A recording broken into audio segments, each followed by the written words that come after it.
Guyyaa numa jaalata. Kawwaji kaa'uudhaan numa jaalata. Rakaafne kaan immoo macoree isaa achi gatuyyuu dandeenya. Kan dhiyaatu kan qophaa'u sa'aatii sana kan nyaatu sadii malee. Lukkuu lafarratti ciibsanii kan namni fakkaata. Lafarratti ciibsanii kan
Gudata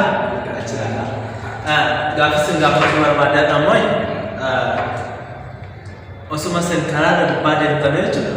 Qoraan tasa dhuftee yookaan simbirroo wayii dhuftee fincaa mataa gubbaa irratti nasi fincooftee akkamitti ofirraa daragoo kana hojjechuu dandeessi? Yeroo saniif bishaan yookaan waan akka waraqaa fayyadamee ofirraa qulqulleessi qaba. Hordoftoota kiyyaa keessummaan bu'aa akkana jechaa jiru gaaffii kana guutuudhaan hin arganne allaattoonni fincaa garuu hin tajaajila. Qoraanis fincaa lukkuunis akka fincaa albaata malee fincaa. Gaaffiin biraa akkasiin gaafatu sinirratti dhufe jechuudha. Gaaffiin kiyyaallee maal siitani? Dirqama qabsiiftamu kan dirqama qabne osoo fuutee sitti tolaalee. Maal jedhani kuni gabaabaadha. Kuni yeroo ammaa kana ta'e malee kan dirqummaa qabu hin argamtu malee otoo argamtee hin barbaadan.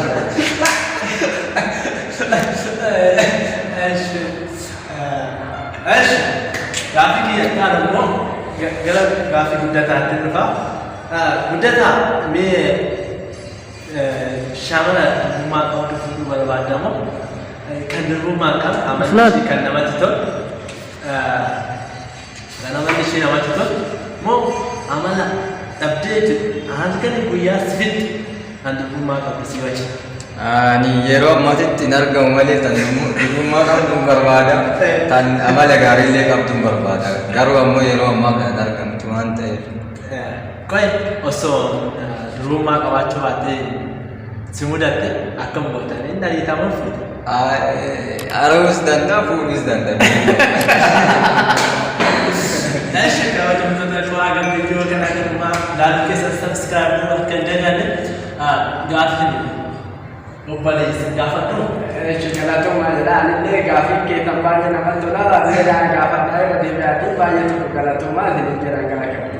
Mee sana ajoollee ammaa yeroo ammaa kana keessatti jaalalli yeroo ammaatii fi yeroo duraanii akkamitti ilaaluu dandeessu? Amma fakkeenyaaf namoonni baay'een jaalalaan qabamanii jiran baay'een jechuudha. Osoo gara ol fuudhin ol gataa muraasna waan akka jiraniif simmee jaalala duraaniitii fi kan ammaa walitti qabdee yoo laataan Oromii keetiin haga ammaa kan jalqaba duraan fi haga ammaa laata mee garaagarummaa isaa ibsine.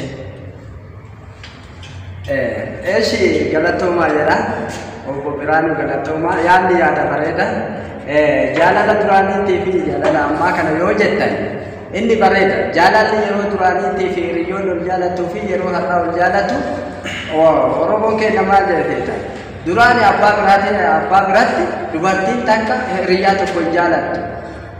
Har'a yeroo ammaa kana keessatti yoo ilaallu bara 2005 irraa jammaree haga 2014 kana yeroon dubarri itti jaalattu haadha yookaan abbaa isaa feeffattu cina matiititti goddanyaa qixxishee baay'ee tokko safuun duraaniitii fi safuun har'aa garaagarummaa guddaa qaba.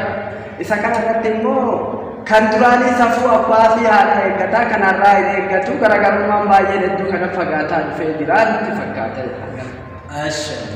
Baay'ee galatoomaa. Akkuma isaan gaafatettiin gara keessatti illee dhufaa kabajamaa guddataa baay'ee yuutuubii baraadhaas irratti diraamaa namoota baay'ee taphatanii turtanii namoota baay'ee si jaalatee ture.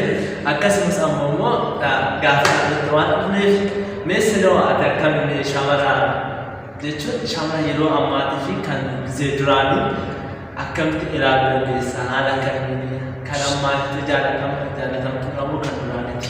Okay, gaaffii keessanii galatooma jechaati. Shamara yeroo ammaatti yeroo durii yoo biratti qabnee ilaalle shamara yeroo durii kan abbaan yookaan haati mana ofiitti kennitu ammoo barumsaaf baatee dhaabbattee akkasitti jaalallee qabaa minaamina waa akkasii jetti jijjiiramaa yeroo inni miti haala qilleensa baraa kana wajjin kan duraatii ka amma garmaan gadeemaa ka duraa ammoo baay'ee manaan bahu garaagarummaa isaanii kan.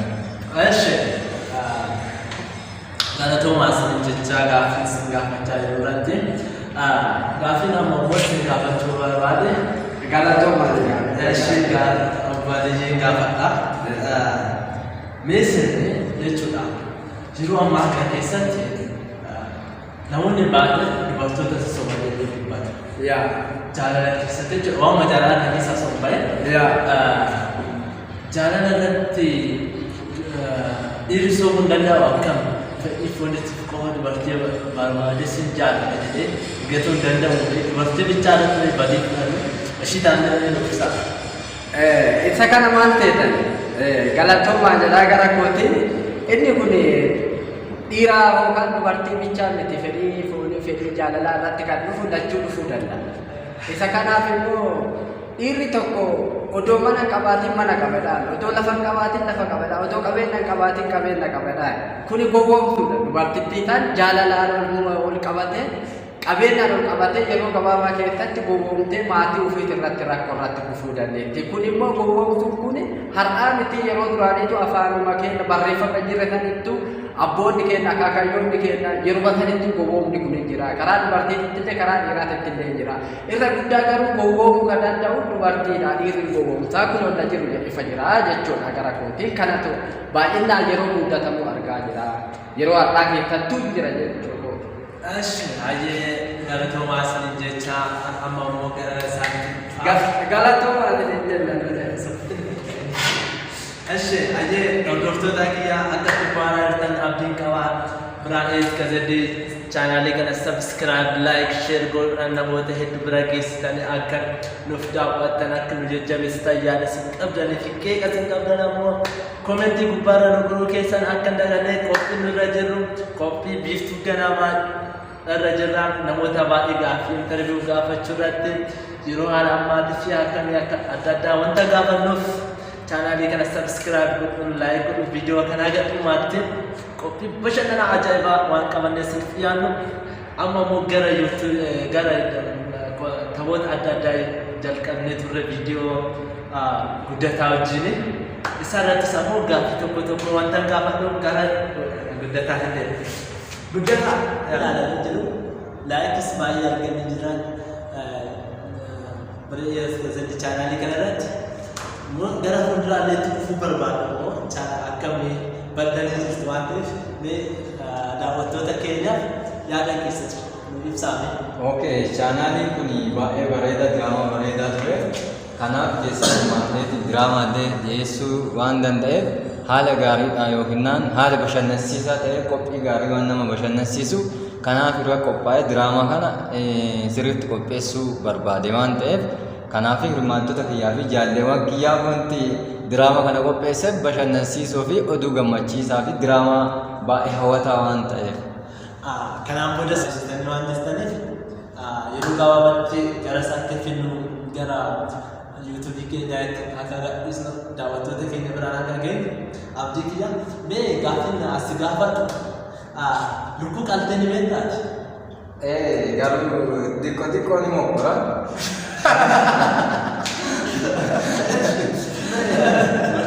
Lukkuu yoo qalan lafatti ciisanii akka hin qalumoo harkaan qabatee keessatti qalumoo immoo akkamiin qalumee Lukkuu lafarratti ciisanii kan natti fakkaata.